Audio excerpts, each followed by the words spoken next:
Manhattan, and you're watching Lights Out. This is Lights Out. I'm FAISAL Khan, and I'm here at Miguel's boxing gym, and I'm joined by Joshua Ejakpovi. Firstly, Josh, how you doing? You alright? I'm good, thank you. How are you? Yeah, not too bad. Thank you for giving this opportunity to come down and speak to you. 12-0, you know, talk to me about 2018, 3 fights, 3 wins. How happy with the progression that you made in 2018? Yeah, I was definitely happy with the progression in terms of what I learned. I think last year was a real learning year. I felt like I put a lot together. There was a lot for me to learn because I basically started again, especially with Coach Richard Williams. So he put me through the course from the beginning, back to the basics again, just to iron out a few flaws that I felt like I was masking. So yeah, that was a very good year in terms of technical progression. And obviously your last fight against Max Wicks has earned you a shot at the Southern Area title against Sean Robinson, which is coming up in March. Yeah, March. Firstly, how's training camp going, and how's the preparation going for Sean Robinson? Yeah, it's going very well. As you saw, I was just sparring now, and in this sparring, when you're at a level where you can just work on the little things you've been working on, just come together really nicely. I feel like I've improved a lot. So yeah. Looking forward to it. Looking forward to the test. It's a big test. So. Yeah, big test. Yeah. You know, Sean Robinson's 8-0, another undefeated fighter. So it's 2 undefeated fighters going. He's hungry, I'm assuming. So. Yep, and you're both fighting for the Southern Area title. You know, it's the best. You know, it's the first sort of like step in terms of winning belts. Definitely. You know, making your way to titles. Would you regard Sean as the biggest test of your career so far? Possibly. On paper, yes. But you know, you never know until you get into the ring. So every fight I take is my biggest test. Yeah. Because. Everyone's in there to win, especially when it's a title shot. You're going to give it that little bit more, which can also make you more vulnerable. So you never know. It's always after the fight you can then make a judgment if it was your biggest test or not. I'd say.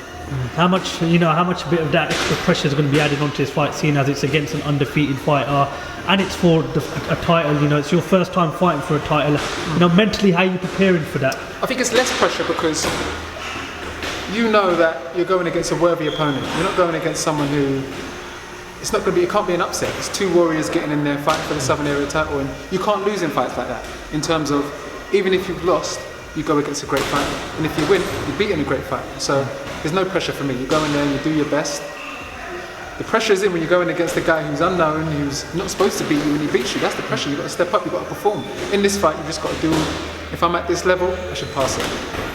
Obviously, you can't look too far ahead after, you know, you can only focus on your next opponent. But if you can win the Southern Area title, you know, at the age of 32 years old, what is it that you want to achieve in 2019 and perhaps further on in your career as well?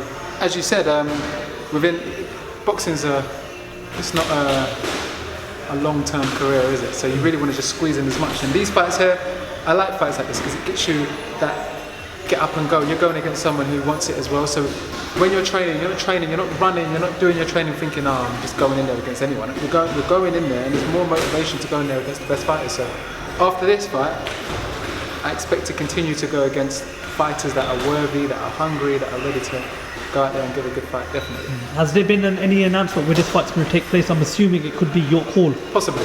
Yeah. Have you fought in York Hall yourself before? Yeah, quite a lot of times. You know, a lot of people, you know, they regard York Hall as a mecca of boxing, you know, and I've been very fortunate enough to witness a lot of fights at York Hall. I've done a lot of reporting there, a lot of interviewing there. But what's it like as a fighter stepping out in front of York Hall? Such a small space, you know, arena, but it has a lot of history in York Hall.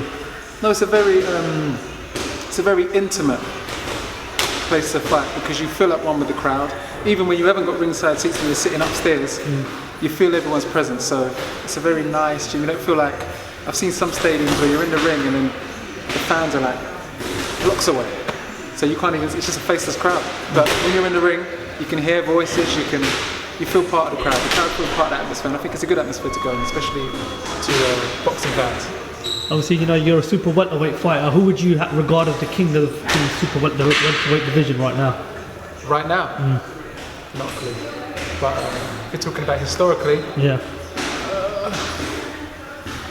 You know, the Thomas Hearns, the Leonards, they're the guys who I look at and I'd be like, yeah, they're the kings. Yeah. They knew they did everything properly. They trained hard. They did everything properly. So that era there is the era to look to, I think, if you want to see like kings. Talk about, you know, 2 fighters who are in the welterweight division, you know, Amir Khan, Kell Brook. It's a fight that everybody wants to see. Yeah. Obviously, it's clear it's not going to happen. You know, judging from a fighter's point of view, why do you think that fight has not happened? You know, who do you think is a more likely opponent that doesn't want that fight to happen? Because this isn't the era of the Colosseums in Rome, where you can put the two best fighters in the ring and they fight to the death. It's a business now, so it's got to make business sense. And for example, Amir Khan, even if he thinks he could win the fight, he looks at Kell Brook as, you know what, I'd rather starve your career. It's a personal issue, it seems like to me. I don't really think it's to do with boxing. I don't think it's to do with that warrior spirit. I just think it's I don't like you and this fight is what you need, so I'm not going to give you what you need because I don't like you. So I think it's definitely a business and a bit of animosity there. I think that's the reason why the fight didn't take place. What's the other fight? I think that was there was another fight that didn't take place. I think it was Riddick Bowe against Lennox Lewis. Yeah. Do you understand? So there's certain reasons where it's like, I'm not going to fight you because I don't want to help your career. So it's a business decision and a bit of a personal decision. Judging by what Amir Khan, achieved in his career, Olympic silver medalist, two-time, former world champion as well. If he wasn't to fight Kell Brook, do you think, he's always going to have it hanging over his head that he's the guy that potentially perhaps ducked Kell Brook? Not necessarily, because he doesn't duck Kell Brook. Don't get me wrong, I want the fight to happen, definitely. But if you're looking at it logically, he doesn't duck Kell Brook and fight a journeyman. He ducks Kell Brook and fights someone who's higher.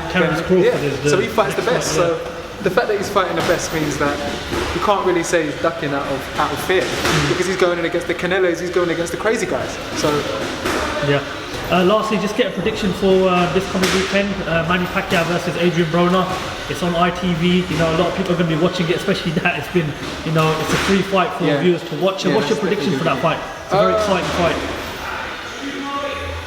I think it's whoever turns up on the night.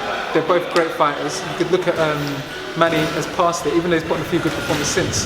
But you could also look at Broner as a bit past it based on his losses. But it just comes down to who's hungrier. They're both, when it comes to this level of boxing, when they're both as talented as they are, it's just who's lived the lifestyle, who's living a lifestyle, and who turns up on the night. It's simple as that. So that's why everyone wants to watch it. If it was a fight where you could easily make a decision who's going to win, it won't be a fight to watch. But the fact that it's a great fight is because we don't know. We can make predictions, but we don't know. And that's why we're going to stay and watch it. Josh, listen, really appreciate your time. Thank you very much for taking your time out to give us an interview. Yeah. We look forward to speaking to you soon, and we look forward to watching the fight against Sean Robertson. Good luck. It's a big fight. Arguably one of the biggest of your career so far. Yeah. And we'll keep an eye on you and look forward to catching up with you soon sometime. No problem. Thank you for your time and thank you for talking to Lights Out. Lights Out, alright.